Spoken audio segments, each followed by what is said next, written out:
This is the tale of how a D&D streamer with aspirations to mimic Matt Mercer came crashing down under the weight of his own failures to DM. Roll post. My wife and I are avid tabletop role players. We met in acting school and started dating while we were in the same cast together for a show. So we love hopping into characters and really getting to explore their flaws, motivations, and the things that make them relatable. The problem was, we were always the DMs in our social circles, and we were lamenting the fact that we only ever got to play each other's games. A few years ago, we got approached by a mutual friend, who I will call Jack, who ran a one-shot for us when we first started dating to see if we were both interested in joining a campaign that he wanted to stream. Jack's homebrew setting was robust and fascinating, since he spent almost 4 decades developing the world and running games exclusively in the setting. Finally, an opportunity for us to play and roleplay together as PCs. It started off pretty fun and easygoing, but as we dove deeper into the world of content creation, we needed to invest money into sound equipment, lights, backdrops, and even soundproofing in order to compete with the likes of Critical Role and other popular D&D streamers. The goal of starting up as a content creator is not to compete with the top dogs. Making an actual play show is one of the most highly saturated niches in the online D&D space, as so many people just flip on a microphone, go live, and expect an audience to build itself around the stream. I'm about to show some tough love to anyone out there who's running an actual play that they wish got more views. If you aren't giving the audience a reason to care, they won't. Very few people, if anybody these days, has time to take a chance on watching people that they don't know or particularly care about playing D&D for 3 hours per episode. A lot of people also unfairly compare themselves to Critical Role or Dimension 20, failing to realize that these people did not start from the bottom. These people represent corporations that had funding and enough fans to watch their show from episode 1 to carry them through several seasons. I'm not saying that you can't possibly make it without insane funding and crazy production quality, but the streamer will need to offer something that the existing shows don't have, but comparing themselves to the top dogs in the meantime helps nobody. Back to the story. We played every week on a weeknight, which was draining on my wife, working a 9 to 5, and I getting up at 2:45 a.m. on game day to go to work. But we endured because we loved the world and we wanted to be in the same party for a change. We even donated money to Jack every month through Patreon in order to help support his tech setup, licensing for software, and everything else he needed to run the game for us. We were more than a gaming group. We were artistic collaborators at this point. As we progressed deeper and deeper through his campaign, the story was getting murkier and harder to follow.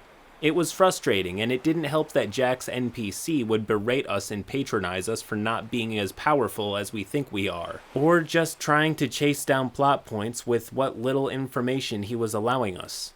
Eventually, we completed the campaign and discussions began about the second season. Jack was suggesting that we bring brand new characters, but everyone in the party really wanted to keep their original PCs and develop them further. I could tell this pissed Jack off because right when we started the second campaign, he found a group of 5 other players to run another game for level 1 characters. The story he wanted to tell for characters weak enough for him to keep tabs on. This is an interesting perspective that didn't come to mind at first, but it could be possible that the DM was only rotating characters so that they would be too underpowered to resist the pull of the railroad. That, and so the DM does not look like a dick if one of them dies fighting it. At Season 2's start, we were all around level 15. Wife was playing a cheerful half-elf ranger with a goat as an animal companion and a hero complex. I was playing an elf wizard who spent decades as a slave in a foreign land who needed to learn magic to escape bondage. It was the Pathfinder system, but we switched from 1st to 2nd edition halfway through Season 1 to showcase the new system and try and gain new followers. Hold up.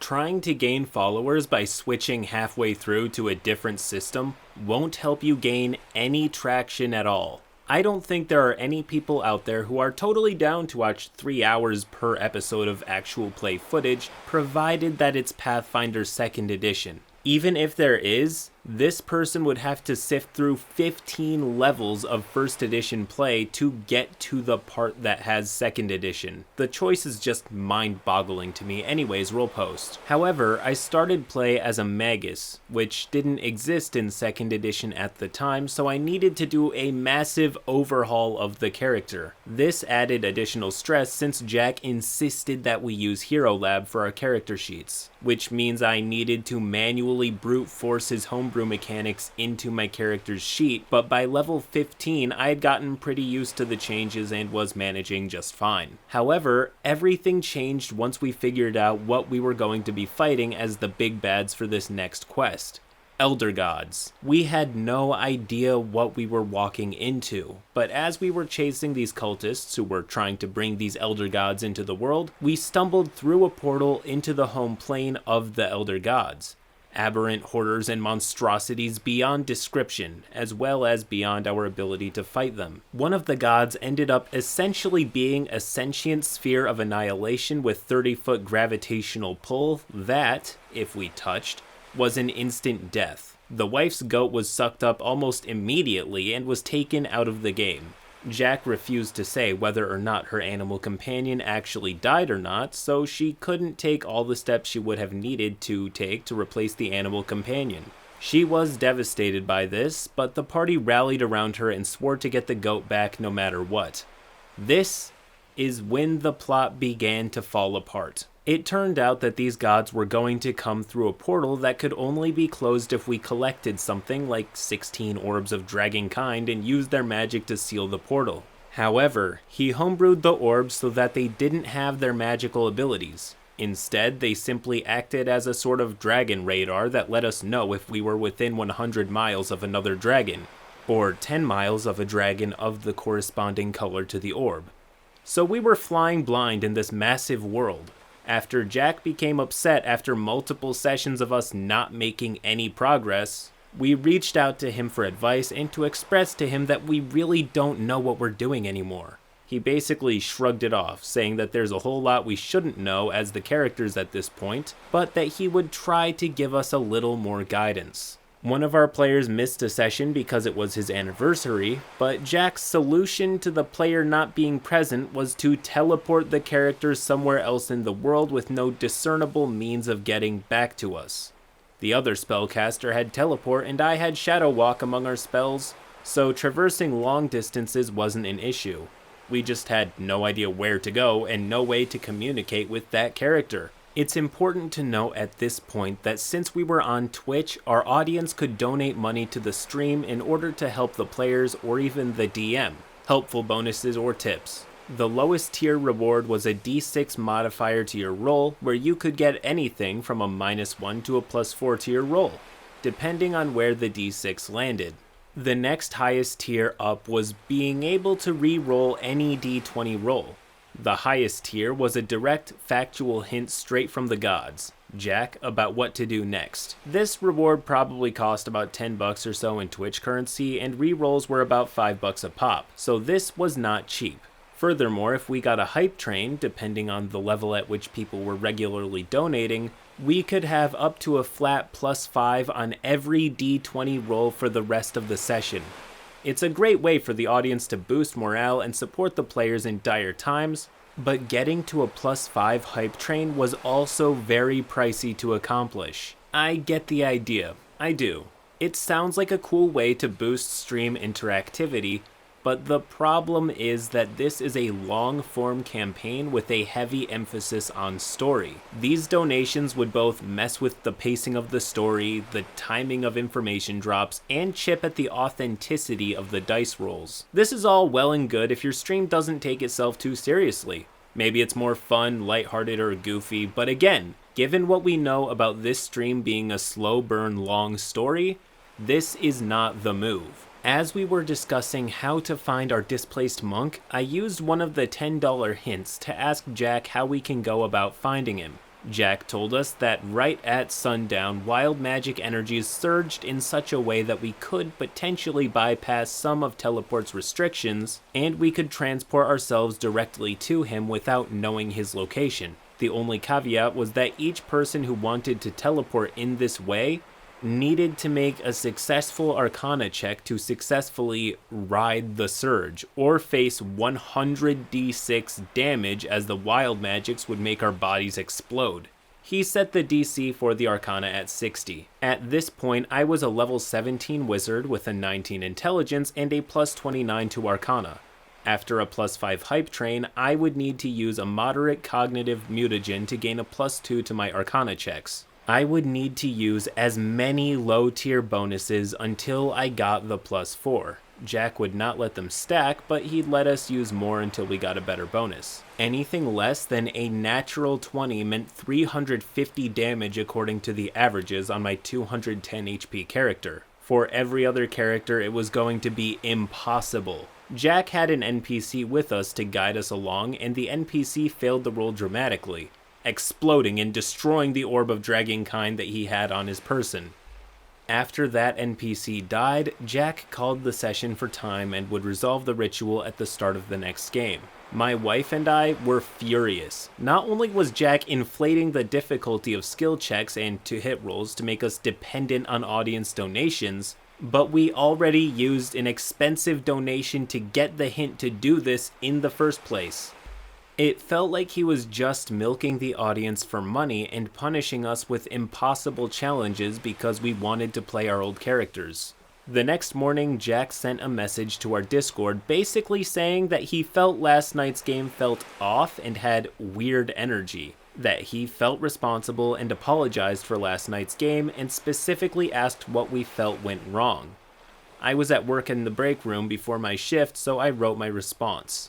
In the most diplomatic way possible, I told him that the game felt far too challenging to a point of being mechanically unfair. Jack decided to justify a character's absence due to a player's real-life commitment with a massive obstacle to the rest of the party that could not be solved. Even after using an expensive hint and over $100 in rerolls spent by the entire party to try and avoid a TPK. And I told him that didn't sit well with us at all. The audience paid for a valid hint, and to have its return be an impossible roll for more than half the party felt dishonest. Furthermore, if a player has to miss a game because of a real-life commitment, separating us like this and forcing us to face a self-inflicted TPK to try and be reunited felt like a communal punishment for a single absence. Over $100? I get that the game was fun and all, but over $100. If you're spending $100 just to avoid punishment, pack it up and find a new group. You're already on roll 20, a new group is literally 5 clicks away. That said, I get separating the party if one of them can't show, but the DM is asking for the players to roleplay their characters not giving a shit about their friend disappearing and just soldiering on. It's unrealistic. Of course a party of adventurers is going to go somewhere dangerous to save their friend. Roll post. I kept my language factual, objective, and only spoke for my own feelings and the feelings of my wife. We spoke at length after the game about our frustrations, so I felt comfortable speaking for her at the time. Jack then proceeded to bombard the Discord for the next 36 consecutive hours with venomous defensive ramblings. He said he was sick and tired of being challenged for the way he runs his games. Cha-ching. That I was being unprofessional for providing him the feedback he asked for, and that he was prepared at any moment to drop any and every player in this campaign and move on. You're welcome to find another game was one of the things that he said that really chafed me, especially because I declined joining maybe 5 other games while I was actively playing Jack's because of the time commitment. I decided not to engage, but my wife chimed in after Jack started personally attacking me on the Discord. The other players tried to convince Jack to step away from the Discord for a little while to cool off so he and I could possibly talk about what happened and how to potentially save the game. But he stayed on the Discord constantly spitting vitriol at me, and now my wife, and the rest of the players, and not letting up even when we begged him to try and let us repair this. The final nail in the coffin was when he said that this was his world and his game. But if we wanted to play in it, we needed to follow his lead and accept what he offered us in terms of story and gameplay. That's when we both stepped away from the game and never looked back. Jack's game is still going, and 2 of the players from our original party are still with the show, but it really hurt the both of us to see him get so ugly with us. Up until this game, we wanted him to officiate our upcoming wedding, but after this, we wanted nothing to do with him. His girlfriend at the time was also playing with us, and she ended up breaking up with him not too long afterwards. It's just really a shame how possessive and defensive DMs can get over their creations. Since we were taking this game and turning it into entertainment, I thought Jack would treat us more like co-performers and contributors to the production. How wrong I was. Oh, but you were expecting an end post. You thought that was all? This comment chain makes it all the more slimy. It's ironic that this guy actually put in the work to get the streaming setup only to throw away so much credibility after showing his lack of long-term DMing skills. It's also pretty gross that he's making the characters depend on audience donation, like a screwed up Dora the Explorer in order to make genuine progress. OP responds, "The other thing that really blew my mind about this guy was that he would constantly flip-flop on his expectations. Whenever one of us would bring up an issue about how we were streaming, he would always just say that it was just supposed to be a game where people were having fun, so we shouldn't get stressed about things. However, if any of us showed the slightest lapse in professionalism, he would rattle on about how we're putting on a show and need to maintain certain standards. It was like the seriousness with which we were expected to approach the game changed whenever it suited him. He also claimed that one of us was cheating by fudging their sheets and rolls and threatened to kick them out of the game and never run a session for them again. But he never once pulled who he suspected of cheating aside to address the issue directly. We still have no idea who he was talking about, but whenever we tried to talk to him prior to the game about how to make sure his homebrew stuff actually worked in Hero Lab, he would never have the time, so we often went into games underpowered and unable to use the stuff that he gave us. Oh, and to top this all off, none of them were getting paid. Watch my other videos until next time.